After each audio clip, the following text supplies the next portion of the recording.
नमस्कार दोस्तों Shekhar solution channel पर आप सभी का स्वागत है। दोस्तों, आज हम आप सभी के लिए लाए हैं एसएससी सीएचएसएल में आए हुए उन सभी प्रश्नों का सॉल्यूशन लेके आए हैं जो 2021 के अप्रैल महीने के ऑल शिफ्ट में जो एग्जाम हुए थे उन सभी का मैं सॉल्यूशन आप लोगों के लिए लेके आया हूं।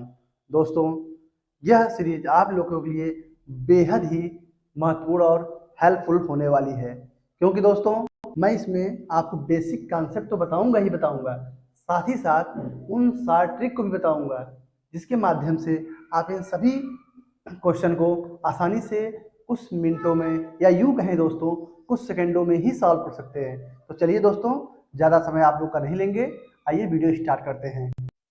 एक आयत की लंबाई उसकी चौड़ाई की 5 गुनी है। यदि आयत का क्षेत्रफल 3125 सेंटीमीटर स्क्वायर है तो आयत की लंबाई ज्ञात कीजिए। देखिए, पहले इसका बेसिक कॉन्सेप्ट समझते हैं। ये एक हो गया आयत, ठीक है। ध्यान दीजिएगा दोस्तों, क्षेत्रमिति के क्वेश्चन में आप बेसिक कॉन्सेप्ट से ही ये प्रश्न समझ सकते हैं। इसमें आप बहुत ज़्यादा ट्रिक के चक्कर में परेशान मत होइएगा। यहाँ कह रहा है आयत की जो लंबाई है उसकी चौड़ाई की 5 गुनी है। अगर चौड़ाई x है इसका मतलब जो लंबाई होगी वो 5x हो जाएगी। यदि कह रहा है आयत का क्षेत्रफल, इसका मतलब आयत का क्षेत्रफल क्या होता है? लंबाई गुणे चौड़ाई, मतलब x का मल्टीप्लाई अगर 5x में कर देंगे तो आ जाएगा 3125 सेंटीमीटर स्क्वायर। अब दोस्तों हम इसको सॉल्व कर लेंगे। 5x स्क्वायर इक्वल टू 3125, इस 5 से इसको काट लेंगे। 5 6 जा 30, 5 2 जा 10, 5 5 जा 25। तो एक्स स्क्वायर इक्वल टू हो गया 625। तो एक्स इक्वल टू क्या हो जाएगा? ये किसका स्क्वायर है? ये 25 का स्क्वायर है, ठीक है। तो एक्स की वैल्यू आ गई 25। इसका मतलब जो इसकी चौड़ाई है वो 25 है और जो लंबाई है 25 पंजे 125 सेंटीमीटर। अब प्रश्न में क्या पूछा है? प्रश्न में पूछा है आयत की लंबाई, तो आपका यही आंसर हो जाएगा।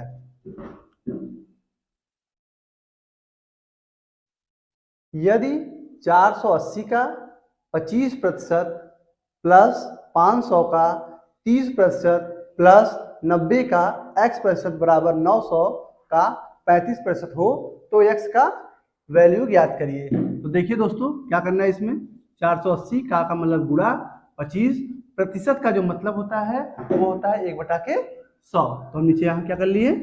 100 प्लस 500 गुणे 30/100 प्लस 90 गुणे x गुणे 1/100 बराबर 900 का मतलब गुणा 35/100। तो दोस्तों आप देख रहे हैं सभी के नीचे क्या है? यहाँ पे 100 है, तो सभी के नीचे से 100 हम एक साथ हटा देंगे, ठीक है। क्यों? क्योंकि यहाँ पे 100 सब में कॉमन हो जाएगा। फिर दोस्तों देखते हैं, अगर आप देखेंगे ध्यान से, एक जीरो यहाँ भी है, एक जीरो यहाँ भी आपको दिख रहा है, एक जीरो यहाँ भी, एक जीरो यहाँ। तो हम सॉल्यूशन में क्या करेंगे? सब में से एक जीरो हटा देंगे, क्योंकि 10 सब में से कॉमन हो जाएगा, वो 10 उधर एक 10 से कट जाएगा। इसका मतलब ये आ गया 48 into 25 plus 500 into 3 plus 90 into यहाँ पे एक हट गया x इक्वल टू 90 इंटू 35। दोस्तों आपको अपना सॉल्यूशन फास्ट करना पड़ेगा।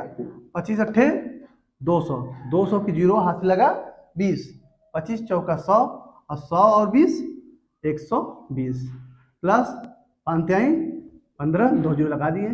यहाँ आपका आ गया 9x, यहाँ 9 पंजे 45, 4 लगा हासिल, 9 3 27, 4 31। अब इसको सॉल्व कर लेंगे, इन दोनों को जोड़ लीजिए, 1200 1500 2700। और ये जब जाएगा उस साइड तो इसमें से माइनस हो जाएगा। दोस्तों आप लोगों को अपना कैलकुलेशन फास्ट रखना है, क्योंकि बहुत सारे क्वेश्चन ऐसे आते हैं एग्जाम में जिसमें कैलकुलेशन की ही जरूरत पड़ती है। अब इसमें से आप माइनस कर लीजिए, जीरो 5 में जीरो हो गया, 5 31 में 27 गया 4, अपान 9, 9 5 जा 45, आपका आ गया 50, अर्थात मतलब एक्स का जो वैल्यू होगी क्या होगी वो 50। तो दोस्तों इस तरीके के प्रश्नों को इस तरीके से सॉल्व कर सकते हैं।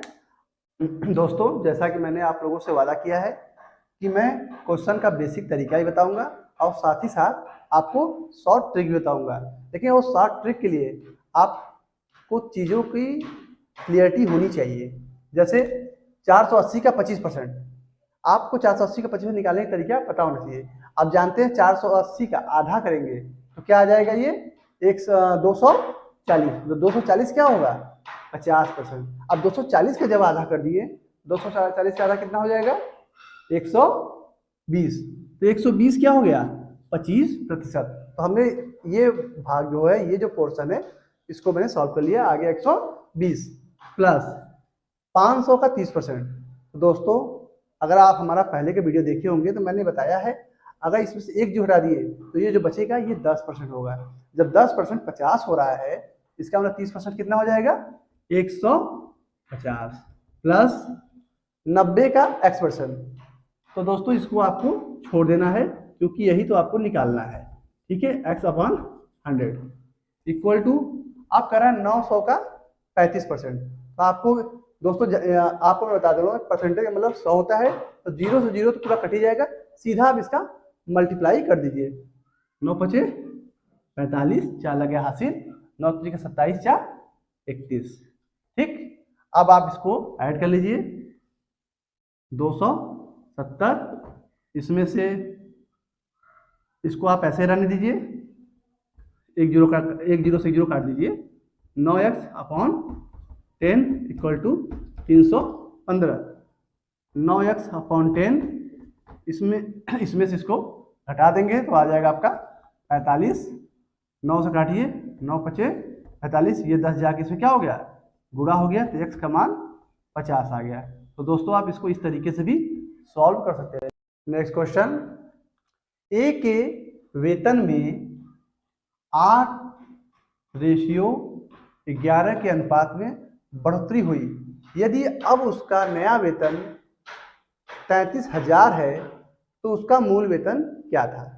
देखिए दोस्तों, आप एक तरफ 8 लिखिए, एक तरफ 11 लिखिए। ये क्या था, इसका 8 जो था उसका मूल वेतन था, और जब 3 की वृद्धि हुई तो ये इसका नया वेतन है। यही दोस्तों जो नया वेतन है 11, यही बराबर है 33,000 के। तो दोस्तों आप ये देख रहे हैं इसका ये कितना गुना है, इसका ये 11 33, 3 प्लस 3 0, यही हुआ। तो पूछ क्या रहा है, ये इसका नया वेतन है, पूछ क्या रहा है तो उसका मूल वेतन क्या है। तो उसी तरीके से इसमें भी आप क्या करेंगे, इसमें भी गुणे 3 और 3 जीरो लगा देंगे, क्योंकि रेशियो का यह नियम होता है, जिस अनुपात में ये बढ़ेगा उसी अनुपात में ये भी बढ़ेगा। 8 3 के 24 और 3 जीरो लगा दीजिए, यही आपका आंसर होगा। एक दुकानदार 2 रेफ्रिजरेटर सेट समान मूल्य पर बेचता है, उसे एक पर 40% का लाभ तथा दूसरे पर 40% की हानि होती है, तो पूरे लेन देन में उसे कितने प्रतिशत की हानि हुई। देखिए दोस्तों, ऐसे प्रश्नों को कैसे सॉल्व करते हैं। सबसे पहले मैं आपको एक फॉर्मूला बताता हूँ, plus minus x plus minus y plus minus x into y बटे 100। ठीक, ये फार्मूला दोस्तों बहुत ही इम्पोर्टेंट है, ये फार्मूला बहुत ही इम्पोर्टेंट है और कई प्रश्नों में इसका यूज अभी आपको करना पड़ेगा। मैं उसको बताऊंगा समय समय पर, जैसे जैसे इसकी आवश्यकता बढ़ती चली जाएगी। तो देखिए दोस्तों, प्लस का जो मतलब होता है वो होता है लाभ, और माइनस का मतलब होता है हानि। ठीक है, चलिए तो इसको देखिए, हम लोग देखते हैं। प्लस एक्स मतलब प्लस 40% का लाभ, फिर कह रहा है कि हानि हो रही है, इसका -40। यहाँ पे आप ध्यान देंगे, यहाँ पे जो इनका साइन है प्लस माइनस, इसी का मल्टीप्लाई होगा, क्योंकि प्लस और माइनस का जो मल्टीप्लाई होता है वो आता है माइनस। तो आप माइनस लगाएंगे और यहाँ लिखेंगे 40 × 40 बटे 100। ठीक, इस 40 से 40 कट जाएगा, एक जीरो से ये जीरो कटा, एक जीरो से ये कटा, और इस 4 चौके क्या आ गया 16। और यहाँ साइन किसका लग रहा है, माइनस का। ये माइनस का जो साइन है ये दिखा रहा है कि इसको क्या हो रही है, हानि हो रही है। हानि हो रही है तो कितने की हानि हो रही है, 16% की, और यही आंसर हो जाएगा। तो दोस्तों इस फार्मूले को मैं फिर से जोड़ दे रहा हूँ, इस फार्मूले को आप याद कर लीजिएगा अच्छे से, कई प्रश्नों में इसका काम आएगा, और इस फार्मूले से आप कई क्वेश्चन बहुत ही आसानी से सॉल्व हो सकते हैं। नेक्स्ट क्वेश्चन, दो संख्याओं का योग 59 है और उनका गुणनफल 1150 है, तो उनके वर्गों का योग ज्ञात करें। देखिए कैसे सॉल्व करते हैं। तो दो संख्या आप ले लीजिए, a प्लस b बराबर क्या है 59। कह रहा है उनका गुणनफल, मतलब यही a इंटू बी का गुणनफल जो है 1150 है। अब कह रहा है उनके वर्गों का योग ज्ञात करिए। तो इनके वर्गों का योग मतलब a square plus b square, ये हमें ज्ञात करना है। ठीक है, तो दोस्तों हम जानते हैं ये फॉर्मूला अगर हम ध्यान दें, a प्लस बी का होल स्क्वायर बराबर क्या होता है, a square plus b square plus 2ab। यहाँ पे आप दोस्तों देख रहे हैं ये जो a square plus b square है, इसी को हमको क्या करना है, इसी को हमको निकालना है। तो हम देख रहे हैं a प्लस बी के साथ क्या है 59, इसका स्क्वायर। ठीक है, सॉरी, और a square plus b square plus 2ab की वैल्यू क्या है इंटू 1150। ठीक है दोस्तों, अब हम 59 का जो स्क्वायर है इसको हमें याद होना चाहिए। हमें कम से कम 1 से लेकर 50 तक का स्क्वायर तो याद ही होना चाहिए, और अगर उसके आगे का नहीं याद है तो भी कोई दिक्कत नहीं है दोस्तों। देखिए मैं उसको तरीका बता देता हूँ आप लोगों को कैसे स्क्वायर तुरंत निकालते हैं। जैसे 59 का 9 9 81, 81 लिखिए, अब 8 बगल में लिख लीजिए, 5 9 45, इस 45 का तुरंत दुगना कर दीजिए, 45 दूनी 90, 90 में 8 जोड़ दीजिए, 90 8 98, हासिल कितना लगा 9। और जब यहाँ पे 5 है, 5 स्क्वायर 5 25 25, 25 9 25 9 हाँ 34। ठीक, बराबर a square plus b square plus, अब इसका मल्टीप्लाई कर लीजिए, 115 दूनी 230, ये आपका हो गया।